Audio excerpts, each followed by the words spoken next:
চারটে মানুষ তো আর ভুল শুনবে না। কেউ যদি ওকে উঠে এরকম করে ফেলে দেয়, যে যে জিনিসটা ঘটবে, ও কিছুক্ষণ পর দেখতে পাচ্ছে ওর পেছনে, বেশ অনেকটা পেছনে, তারা কিন্তু নিজেদের সাথে জিন রাখে, তাকে পুড়িয়ে মারা হয়েছিল। নমস্কার সবাইকে, আমার চ্যানেলে তোমাদের সবাইকে স্বাগত। চলে এসেছি আমার গল্পের ঝুলি নিয়ে তোমাদের সাথে। আজকে তোমাদের সাথে একটা হস্টেলের ঘটনা শেয়ার করব। আমার বান্ধবীর ভাইয়ের সাথে ঘটে যাওয়া একটা বেশ ভয়ানক, বেশ স্পুকি একটা ঘটনা, মানে অনেকগুলো ঘটনা আর কি ধারাবাহিকভাবে ঘটেছে, তো সেগুলো তোমাদের সাথে শেয়ার করব। তো চলো গল্পে যাওয়া যাক।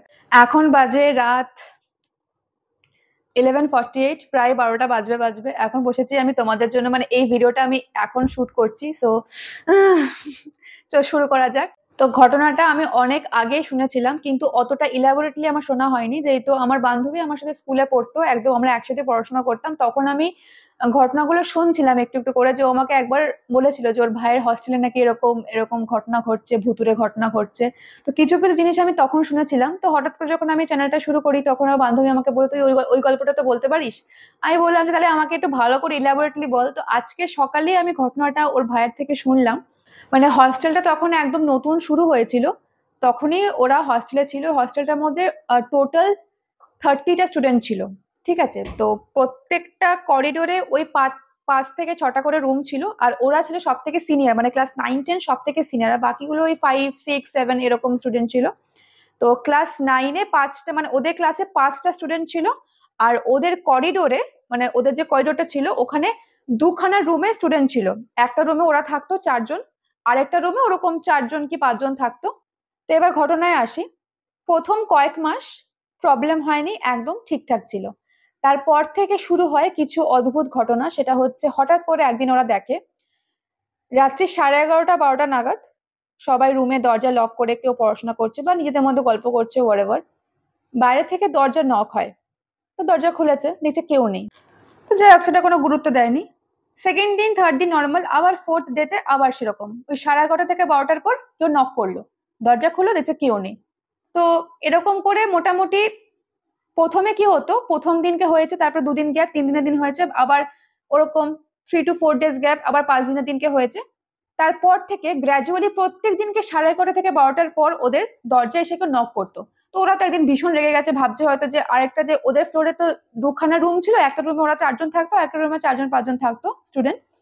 তো ভাবছে হয়তো যে ওরা হয়তো কিছু করছে বদমাইশি, ওদের সঙ্গে একদিন তুমুল ঝামেলা, তোরা আমার রাত্রেবেলা এসে দরজা নক করিস, এই করিস সেই করিস। তোরা বলছে, ওরা তো একদম ডিনাই করছে, না ভাই একদম কোনো, আমরা কেন করতে যাব, আমরা করি না এরকম হ্যান ত্যান। আবার কদিন পর দিচ্ছে আবার এরকম দরজার নকিং। তো যাই হোক, ব্যাপারটা গেল। এবার একদিন কি হয়েছে, ওদের মধ্যে সম্রাট বলে একটা ফ্রেন্ড ছিল, ঠিক আছে। তো ওরা তখন গরমকাল ছিল, একদম গ্রাউন্ড ফ্লোরে ওদের কুলার ছিল, ঠিক আছে। তো সম্রাট বলে যে ফ্রেন্ডটা ছিল, ও সবার বোতলগুলো নিয়ে তো কুলারে জল ভরতে গেছিল। তো অনেকক্ষণ হয়ে গেছে, আসছে না জল ভরে। তো ওদের রুমে যেই জানলাটা ছিল, সেই জানলা দিয়ে হস্টেলের সিঁড়িটা দেখা যায়। তো ভাই গিয়ে জানলায় গিয়ে দাঁড়ালো, দেখছে সম্রাট বোতলগুলো নিয়ে সিঁড়ি দিয়ে আসছে। তো সিঁড়ি দিয়ে এলো, করিডোর অব্দি এলো, কিন্তু রুমে ঢুকছে না। বলছে অনেকক্ষণ হয়ে গেছে যে রুমে ঢুকছে না। বলছে কি হলো রে ভাই, ও সিঁড়ি দিয়ে এলো, তো দাঁড়িয়ে আছে কেন করিডোরে, বা কি করছে, রুমে আয়। তো অনেকক্ষণ দেখছে মানে ঘরে ঢুকছে না। তো ও আর একটা ফ্রেন্ড মিলে নিচে গেল, নিচে গিয়ে একটা বাচ্চাদের যে রুমটা আছে ওখানে দেখছে সম্রাট বসে বসে বাচ্চাগুলো খেলাধুলা করছে, ওদের সঙ্গে বসে বসে গল্প করছে, খেলছে, এইসব করছে আর কি, মানে ওদের সঙ্গে গল্প টল্প করছে। তো বলছে কি রে ভাই, তুই সিঁড়ি দিয়ে উঠলি আবার এখানে নেমে চলে এলি। তো সম্রাট বলছে, সিঁড়ি দিয়ে উঠলাম মানে, আমি কখন সিঁড়ি দিয়ে উঠলাম। বলছে তুই জলের বোতলগুলো ভরে তো সিঁড়ি দিয়ে উঠে এলি। বলছে আমি সেই যে নামলাম নিচে, আমি তখন থেকে তো এখানেই আছি, আমি জলের বোতল ভরিনি, আমার এখন যাওয়াই হয়নি, আমি এখানে বাচ্চাগুলোর সঙ্গে একটু বসে গল্প করছি। তখন ভাই বলছে যে ব্যাপারটা কি, আমি সিঁড়ি দিয়ে, তখন ওকে বললো তোকে আমি প্রমিনেন্ট দেখলাম, তুই সিঁড়ি দিয়ে উঠলি আবার ঢপ মারছি। বলছে মায়ের দিব্যি আমি সিঁড়ি দিয়ে উঠিনি, আর সত্যি দেখছে জলের বোতলগুলো পুরো ফাঁকা, ও যায়ও নি, মানে ভরেইনি, জলের বোতলগুলো ভরেইনি ও ওখানে, মানে একবারই ও নামলো, ওখানে বসে বসে গল্প করছে। তো এবারে কি করবে, এই ব্যাপারটা হজম করা একটু ডিফিকাল্ট। সবাইকে বললো, সবাই বলছে তুই ভুল দেখেছিস বলে কদিন পর ব্যাপারটাকে পুরো কাটিয়ে দিল। তো তার মাঝখানে ওই ঘটনাটা কিন্তু ঘটছে প্রত্যেকদিন 11:30-12টার পরে কিন্তু দরজায় নকিং। তো একদিন কি হয়েছে, ওরা যেহেতু সিনিয়র ছিল সব থেকে হস্টেলের মধ্যে, ওরা না সিসিটিভি ক্যামেরার অ্যাক্সেস পেতো, সেটা ওয়ার্ডেন জানতো না, ঠিক আছে। তো এইবারে কি হয়েছে, একদিন ওরা সিসিটিভি খুলে দেখছে প্রত্যেক দিন মানে যবে থেকে ওদের ঘরে এরকম নকিং শুরু হয়েছে, দেখছে করিডোরে মানে যে টাইমিং গুলোতে ওদের নকিং হয়েছে বা আগে পরে গোটা টাইমটাতে ওইখানে কিন্তু কেউ আসেনি, যায়নি, কিচ্ছু করেনি। মানে আনখাই ওটা নকিং হয়েছে, কিন্তু ওরা প্রমিনেন্ট প্রত্যেকে, 4টে মানুষ তো আর ভুল শুনবে না, প্রত্যেকে কিন্তু 11:30টার পর থেকে এরকম দরজায় কিন্তু নকিং আওয়াজ পেয়েছে। কিন্তু যখন সিসিটিভি খুলে দেখে, দেখছে ওখানে কেউ নেই। ওখানে কোনোদিনই 11:30-12টার পর কেউ কখনো ছিল না, কেউ আসেনি, কিন্তু নকিং কিন্তু প্রত্যেকদিন হয়েছে, বা কখনো কখনো গ্যাপ দিয়ে হয়েছে, এরকম ব্যাপার। তো ওরা তখন পুরো প্রিটি শিওর হয়ে গেছিল যে এখানে কুছ তো গড়বড় হ্যায়, নর্মাল তো একদমই নয়, কারণ এটা হতে পারে না, অসম্ভব। আমরা প্রত্যেককে শুনতে পেতাম নকিং এর আওয়াজ 11:30-12টার পর। প্রথমে গ্যাপে গ্যাপে হতো, 1-2 দিন পর পর, তারপরে কিন্তু গ্র্যাজুয়ালি ওটা প্রত্যেক দিন হওয়া শুরু হয়েছিল। তো তারপরে সিসিটিভি খুলে দেখে যে না, কেউ নেই। তো এটা যাই হোক, ওরা বুঝতে পেরে গেছিল যে ব্যাপারটা কিছু নর্মাল নয়। তো যাই হোক, ওরা ভাবছে যে আমাদের তো কিছু ক্ষতি করছে না, যেই হোক না কেন, যাই হোক না কেন, আমাদের কিছু ক্ষতি করছে না, তো ঠিক আছে চলো। আর একটা ঘটনা ওদের সাথে প্রায় ঘটতো, মানে একটা সময় প্রত্যেক দিনই ঘটনাটা ঘটতো। ওরা যখন দরজা ফরজা লক করে স্কুলে বেরিয়ে যেত, ওরা ঘরে এসে দেখতো ওরা কেউ তালা মালা একদম দেওয়ার চাবি কিন্তু শুধুমাত্র ওদের কাছেই থাকতো। যখন ওরা হস্টেলে ফিরতো, দেখছে সারা ঘরে পুরো এলোমেলো, এদিক ওদিক জামা কাপড়, বই খাতা, সব প্রয়োজনীয় জিনিসপত্র এদিক ওদিক ছড়ানো ছিটানো এরকম ভাবে রয়েছে। এটা কিন্তু প্রায় দেখতে পেতো ওরা। ওরা সবাই প্রথম প্রথম ভাবতে হয়তো কেউ হয়তো এসে ইচ্ছা করে বদমাইশি করে, যা হয় আর কি। তারপরে ওরা বলতে যে ওরা সবাই ডিক্লাইন করতে বলছে না আমরা আসিনি কেউ, মানে এটা এটা করা সম্ভবই না। ওদের কাছে চাবি থাকতো, ওরা যখনই বাইরে বেরোতো তখনই সবার কাছে চাবি থাকতো, যখনই ঘরে আসতো দেখতো যেরকম ভাবে স্ক্যাম্বেলড হয়ে সবকিছু পড়ে আছে। এই ঘটনাটা ওদের সাথে অনেকবার ঘটেছে। তো এবার একদিন কি ঘটনা ঘটেছে, এটা বেশ ভয়ের। তো ওদের নীলাদ্রি বলে একটা বন্ধু ছিল, ওর সাথে ঘটনাটা ঘটেছে। ওদের হস্টেলের টাইমিং হচ্ছে মানে ডিনার টাইমিং হচ্ছে 8:30 থেকে 10:30, এর মাঝখানে যার খিদে পাবে সে চলে আসবে। তো একদিন 9টা কি 9:30টার সময় ওদের বাকি 3টে বন্ধুর মানে ওদের রুমে যে 4টে ছেলে ছিল, তো তার মধ্যে 3টে ছেলেরই খিদে পেয়ে গেছিল। তো আর একটা ছেলে ছিল যে নীলাদ্রি বললাম, ও কোথায় একটা গেছিল, তো তখনই এলো আর কি।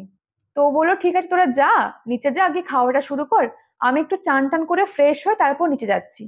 তো সবাই চলে গেছে, ও চান টান করছে আর কি নিচে, সরি বাথরুমে চান টান করছে। তো ও সমানে শুনতে পাচ্ছে বাইরে থেকে সবকটা মানে ওর বন্ধুগুলো আর কি, বাকি 3টে ছেলে বলছে নাকি না রে ভাই আমরা যাব না এখন, তুই চান টান করে তাড়াতাড়ি বেরো, তারপরে আমরা একসাথে যাব, তুই বেরো বেরো বুঝলি। তো বলছে ঠিক আছে ঠিক আছে, দাঁড়া দাঁড়া তাহলে আমার জন্য ওয়েট কর, একটু দাঁড়া, আমি একটু সময় লাগবে আমার।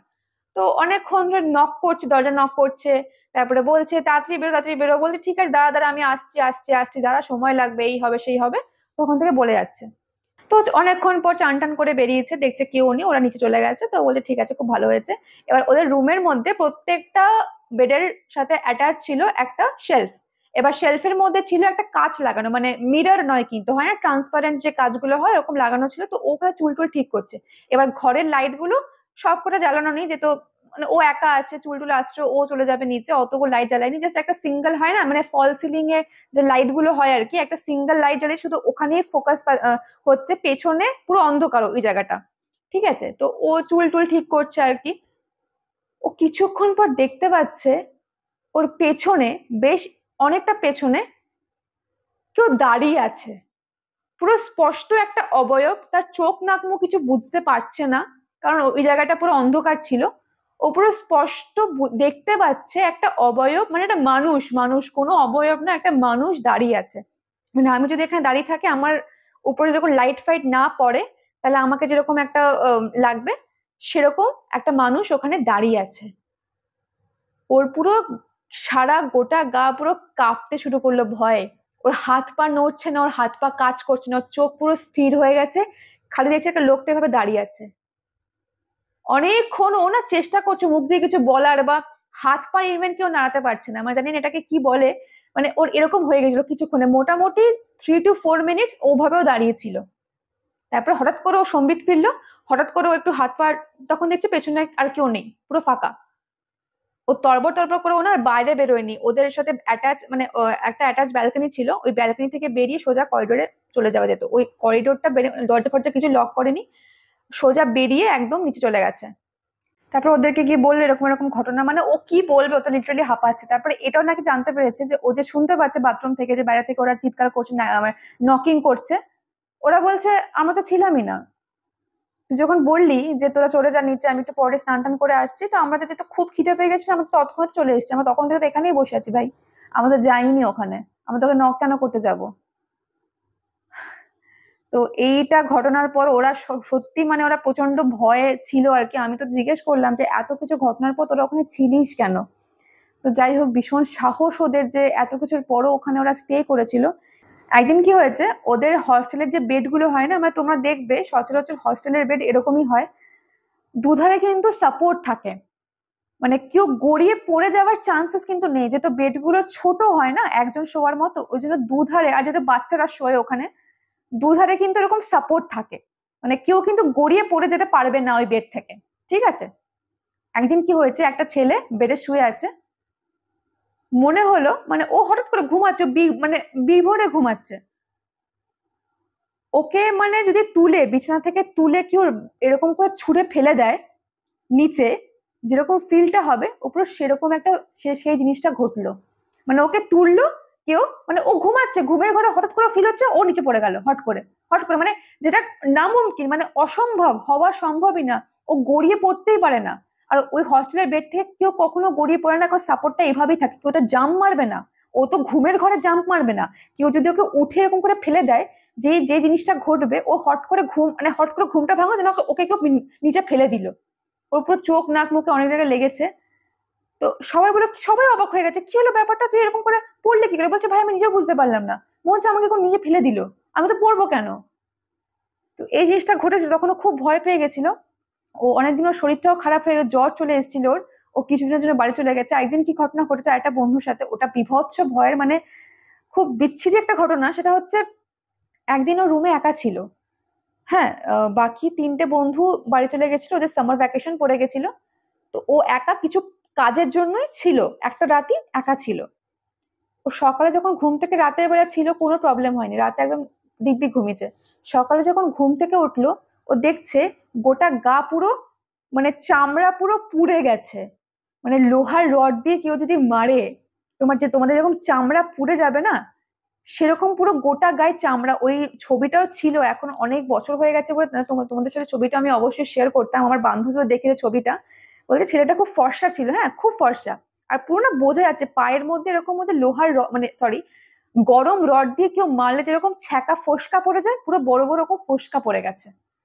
ও সকালে উঠে লিটারে দেখছে, ওয়ার্ডেনকে ফোন, মানে ওয়ার্ডেনের কাছে গেল, ওয়ার্ডেন বলছে তুমি নিশ্চয়ই রাত্রেবেলা কোন নেশাভান করেছো। আরে ভাই যতই একটা মানুষ নেশাভান করুক না কেন, ও কি খাবে, ড্রিঙ্কস নেবে, ও কিছু ড্রাই নেশা করবে, তো ওরকম ছ্যাঁকা কি করে লাগবে ওর গায়ের মধ্যে, তাই না? ও তো নিজের গায়ে নিজে ওরকম মানে গরম রড দিয়ে তুমি ছ্যাঁকা দেবে না নেশার করে, অফকোর্স নট।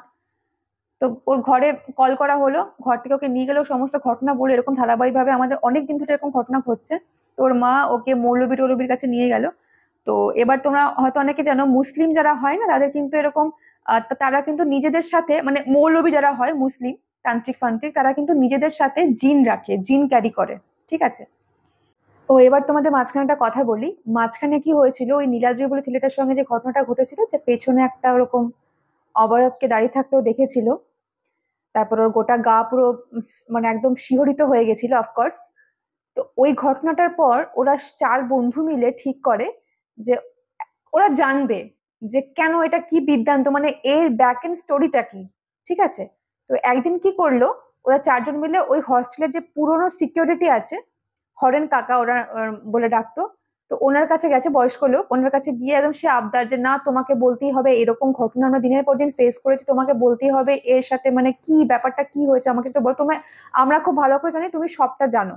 ঠিক আছে, তো এবার তখন আঙ্কেল অনেক রিকোয়েস্টের পর বললো যে যখন এটা হস্টেল ছিল না, হস্টেলটা কিন্তু অনেকটা জায়গা নিয়ে, মানে মোটামুটি 12 একর্স এর, ঠিক আছে, যখন ওটা হস্টেল ছিল না, আশেপাশে যত মার্ডার হতো না, ওটা মানে খোলা জায়গা ছিল একটা, আশেপাশে তখন যত মার্ডার হতো ওখানে পুঁতে দেওয়া হতো।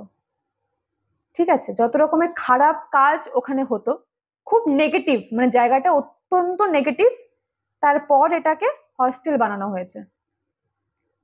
তো এটা ওরা জানতে পেরেছিল, ইনফরমেশনটা কিন্তু ওরা সিকিউরিটি গার্ডের থেকে পেয়েছিল, হরেন কাকার থেকে।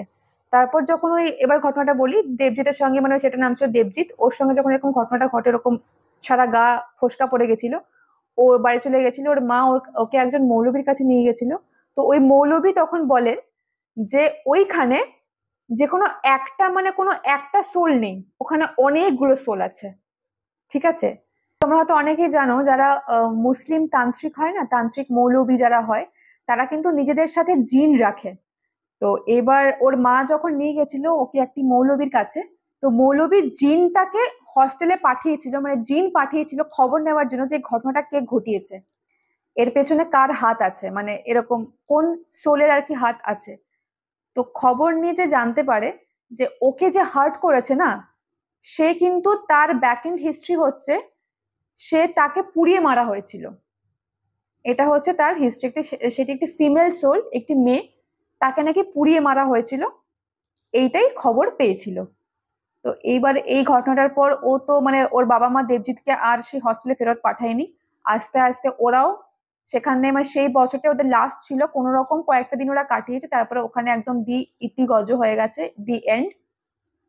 এইভাবে ওদের একটা বছর পুরো কেটেছিল, হ্যাঁ প্রায়, হ্যাঁ 1 বছর। প্রথম 2-3 মাস কোনো ঘটনা ঘটেনি, তারপর আস্তে আস্তে শুরু হয়েছিল ঘটনাগুলো ঘটার। প্রথমে নকিং দিয়ে শুরু হয়েছিল, দি এন্ডে এরকম জিনিস হলো।